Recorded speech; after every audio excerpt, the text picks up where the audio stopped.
نن زمونږ د مایکروسافټ ورډ دوهم درس دی. په دې دوهم درس کې مونږ چې وایو، په دې دوهم درس کې مونږ د مایکروسافټ ورډ فزیکي جوړښت وایو. فزیکي جوړښت مونږ وایو چې فزیکي جوړښت کې مونږ سره کم عضوې شامل دي. یعنې مونږ سره دا په دې کې شته ټایټل بار. ټایټل بار څه ته وایي؟ څو برخې لري. او په دې کې مینو وایي. مینو څه ته وایي؟ کمانډ څه ته وایي؟ او ورسره ټب څه ته وایي؟ سټیټس بار څه ته وایي؟ دا ټول موضوعات مونږ په نن موضوع کې دا ټول مونږ وایو. که غواړئ کمپیوټر زده کړئ، د کمپیوټر تخنیکونه زده کړئ، نو زما چینل سبسکرایب کړه، د زنګ علامه هم ورسره فالو. ویلکم افغان ورډ ایجوکیشن یوټیوب چینل. بسم الله الرحمن الرحیم. نن زموږ سره د مایکروسافټ دوهم درس دی. دوهم درس دی زموږ.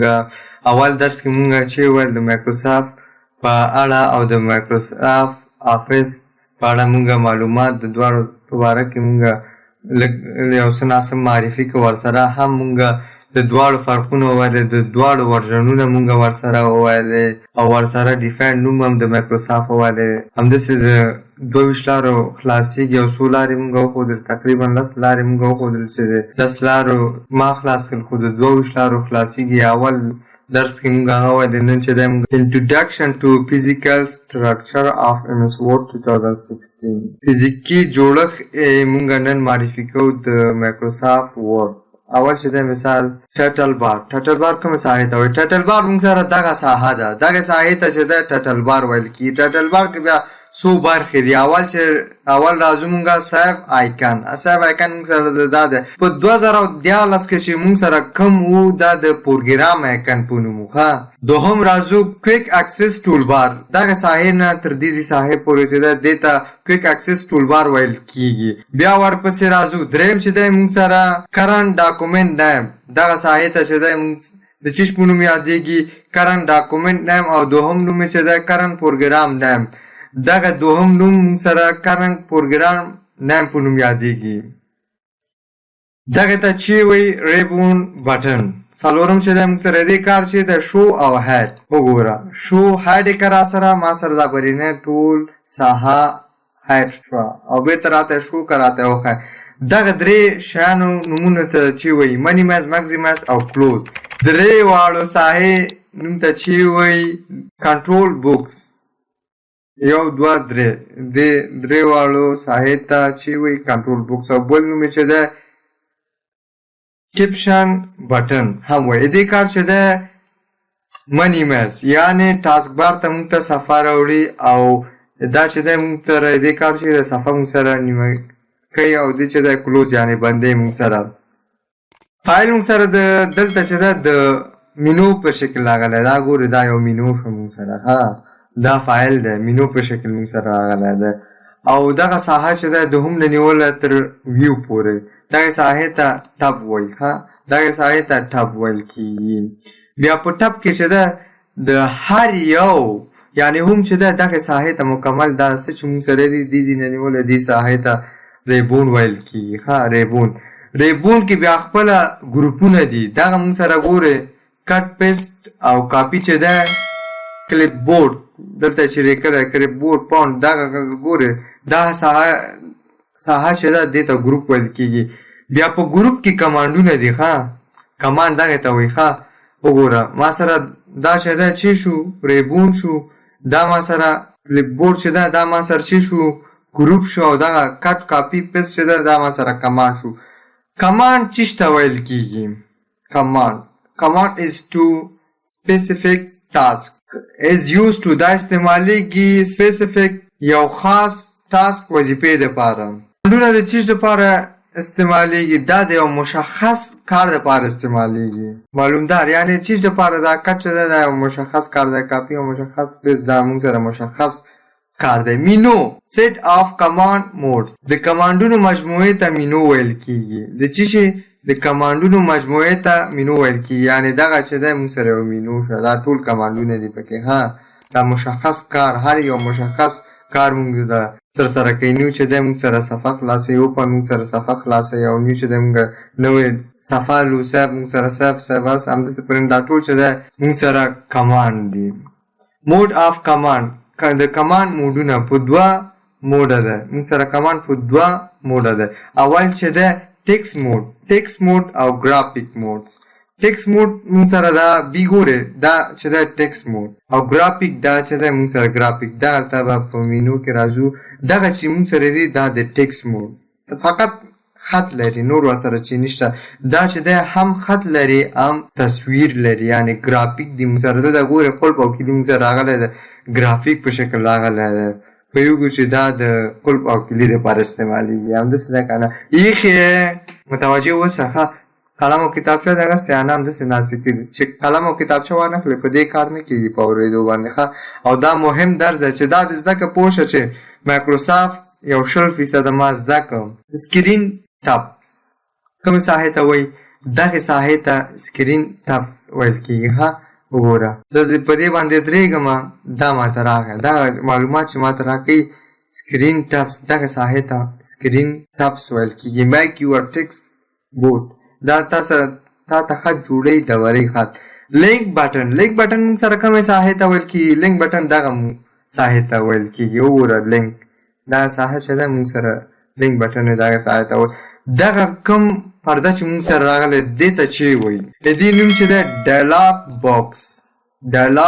باکس دې ته ویل کېږي. ها سینګ سره چې کار کوي یعنی اکاونټ مونږ سره خلاصوي. او شیر چې ده مونږ سره شریکوي مونږ سره دا انټرنیټ معامله ده، دا دواړه انټرنیټ معامله ده. دا چې ده مونږ سره ټیل می واټ یو وانټ ټو ډو راته وایه ته چې غواړې. کوم وخت کې چې مونږ یو کمان وډو کېږي که نه مونږ وایي چې والا ذهن کار پرېږدي که نه دغلته دې د لارې مونږ کولی شو چې یو کمان ډېر په اسانۍ سره راوړو. زه دلته پرنټ لیکم، پرنټ معمولي یو 2 حروفو ولیکو ما سرتار دلته راځي. ګورې دغې کار دا ښه دی. دا په 2013 کې نو مونږ سره په 2000 کې نو مونږ سره په 2013 کې نو دا مایکروسافټ ورډ په 2014 آفس کې ښکلی دی. سمه ده. راځو ویو ته ځکه راځو دې کې یو څو اپشنې دي، کمانډونه دي، دا ډېر مهم دي. اول راځي رولر کومې ساحې ته وایي؟ رولر دغې ساحې ته وایي. ګورې خطکش یعنې دا مونږ ته دا راښیي تا خط دغې ساحې نه نیولی تر دې ساحې پورې تا سره کار کوي. ښه رولر کار دا دی که نه چې غواړې دغې ځینې کمې زیات کولی ته هم شي که نه. ګورې که زه لږ دو خواته کوم دا را سره زیاتېږي، همدا خپل حالت یې ګوره صحیح دی. ښه رولر کار دا دی. رولر که تا په کمپیوټر کې نه دغې ساحې څخه راځي موږ سره رولر. دغې ساحې ته چې وایي دغې ته ټپ بټن ویل کېږي. درسو کې راځي بیا ټپ بټن چې شته وایي، نور درسو کې به وایو. دریم چې دی انډنټ دغه توره ساحې ته ګورې د خطکش کوم چې په خط کې نه راځي دغې ساحې ته انډنټ ویل کېږي. څلورم سکرولر بار د ایکس او وای په شکل راځي. دا مونږ سره سکرولر بار د دې کار چې د مونږ سره صفحه پیج ډاون او پیج اپ مونږ سره کوي. د دې کار دا دی مونږ سره ایکس او وای په شکل دا دی که نه مونږ سره هم دې ساحې کې مونږ سره راځي هم دې ساحې کې، ځکه اوس سکرین صفحه وړه ده که نه. ایکس او وای چې کله چېرته راځي پوه شه دلته دا دوه کاره کوي مونږ سره. دغې سپینې ساحې ته چې وایي دا دې ته ډاکومنټ ویل کېږي. ډاکومنټ او دوهم نوم یې چې دی ورډ پیج، دوهم نوم یې دا دی. راځو شارټکټ مینو چې ته وایي کومې ساحې ته وایي؟ دغه ساحې ته شارټکټ مینو. لیفټ کلیک وکړه دغه ساحه چې ده دا غټه ساحه چې موږ سره کومه ده دې ته شارټکټ مینو وایي. او دغه ساحه چې ده موږ سره منی ټولبار دغه ساحې ته وایي چې موږ سره کوم راغی که نه. لیفټ کلیک وکړه دلته دا هم موږ سره راځي. موږ سره راځي انزرشن کومې ساحې ته وایي؟ دا د ماوس کلسر چې موږ سره ورکېږي او پیدا کېږي دغې ته چې وایي انزرشن پوینټ. او بل نوم چې دی موږ سره چې دی انزرشن موډ موږ ته په دوه نومو موږ دا کولی شو چې والو، یو انزرشن پوینټ او بل چې دی انزرشن موډ، دوه نومه. او سټیټس بار وظیفه چې ده موږ سره سټیټس بار دغه ساحې ته ویل کېږي. ښه د دې وظیفه دا ده چې موږ ته د صفحې حالت ښیي. اول راځو پیج چې دی موږ سره راځي. پیج کار چې دی موږ ته ښیي چې 3 ورقې لرې ته او په 3مه ورقه کې ته زه راځم 2مه ورقه ته. ښه را سره 2مه ورقه کېږي. ښه دلته دومه ورقه شوه. بیرته راځم خپل ساحې ته راځم. بیا ورپسې چې دی ورډ راځي. ورډ چې دی موږ ته لغاتونه ښایي که نه. مثال تا سره 93 لغات دي په دې ډاکومنټ کې. او ورپسې راځو ورډ سپیلینګ چیکینګ. دا چې دی موږ ته د سپیل موږ ته چک کوي، یعنې کوم ګرامرکي غلطي خو پکې نشته که نه. کومه ژبه د موږ سره لانګویج کې چې دی یونایټډ سټیټ، فقط دا ګرامر چې موږ ته ګوره چک کوي ښه دا په انګلیسي کې چک کوي. وګوره زه دغلته یو حروف اضافه کوم ښه اضافه مې کوه دغه ځای وهم ګورې راته یې وښوده. دا ټول دغه کار دی. ګورې ګرامر صلیقه علامه پرې راغله. مثال دلته غلطي ده دا لغات دی راسره ښه. کله چې څه شي بېرته راته وایي کریکټ ته سم یې ته ښه وایې. ویو چې دی موږ سره د 3 ساحو ته چې دی ویو ویل کېږي، یعنې موږ سره پیج کوم صفحه چې موږ ګورو دغه ساحې ته ویو ویل کېږي که نه. دلته بیا 5 دا راځي راتلونکي ته. یو ریډ موډ دی او پرنټ لی آوټ دی، بل چې دی آوټلاین دی، ویب لی آوټ دی. خو زیاتره موږ د دې نه کار اخلو پرنټ لیر آوټ. بیا موږ سره راځي زوم سلایډر. زوم سلایډر زموږ چې کار کوي دا موږ ته صفحه هم زوم کوي او زوم آوټ، زوم ان او زوم آوټ موږ سره کوي. نننی درس هم همدومره وو او درس زده کوئ او له خیره کومه پوښتنه لرئ، کوم سوال پیشنهاد لرئ په کمنټ کې راته ولیکئ او درسونه ښه ټایپ کړئ چې دا درس هم زده که پوه شو چې نور هم تاسو ته ډېر اسانه دي. مهم همدغه برخه وه.